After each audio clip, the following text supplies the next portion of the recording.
Sir SIR एक बार समझाइए ना हमारे व्यूअर्स को। एसआईआर को सिंपल शब्दों में कैसे समझें? देखिए हर चुनाव के पहले वोटर लिस्ट को रिवाइज किया जाता है, लेकिन वो सिंपल रिवीजन होता है। ठीक है।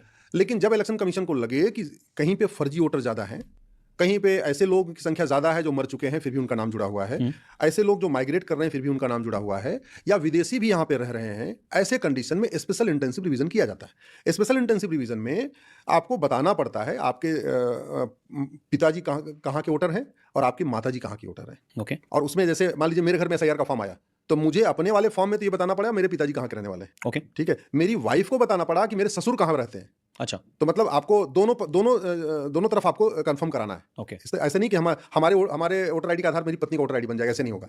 हमारी पत्नी को भी अपने अपने पेरेंट्स का भी डॉक्यूमेंट देना पड़ेगा, उनका वोटर आईडी का नंबर बताना पड़ेगा, उसकी संख्या बतानी पड़ेगी। ठीक ये है। है एसआईआर। इसका पर्पज केवल यही होता है कि कोई विदेशी ना हो, कोई कम उम्र का आदमी ना हो, कोई घोस्ट ना हो, हुँ। कोई ऐसा ना हो जो दुनिया में नहीं है फिर भी वो बना हुआ है। वोटर लिस्ट में नाम के लिए 3 कंडीशन होती है।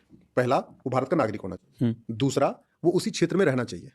तीसरा, वो 18 साल की उम्र पूरी करना चाहिए। हुँ। ये 3 कंडीशन है। अब इसमें इलेक्शन कमीशन तीनों की जांच करता है। हुँ। नॉर्मल परिस्थितियों में तीनों की जांच नहीं करता। नॉर्मल रिवीजन में भैया ठीक है, अपना एज प्रूफ दिखाइए, आप 18 के पूरे हो गए, नाम जुड़वा लीजिए। ठीक है। एसआईआर में तीनों को कंफर्म किया जाता है कि वो सिटीजन है कि नहीं है, वो उस एरिया में रहता है कि नहीं है, फिजिकली रह रहा है कि नहीं रह रहा है, 18 साल का हुआ कि नहीं हुआ। इसके लिए वहां के बीएलओ 3 बार उसके घर पे जाएंगे। ओके, 3 बार जाना है। 3 बार जाना है। और सिटीजनशिप के लिए क्या डॉक्यूमेंट देना है उसको? अब सिटीजनशिप के लिए आपको डॉक्यूमेंट देना है, आपका राशन कार्ड हो, आपका निवास प्रमाण पत्र हो, आपका डोमिसाइल सर्टिफिकेट। आधार कार्ड नहीं? आधार कार्ड नहीं। इलेक्शन कमीशन ने 11 डॉक्यूमेंट रिलीज किए, लेकिन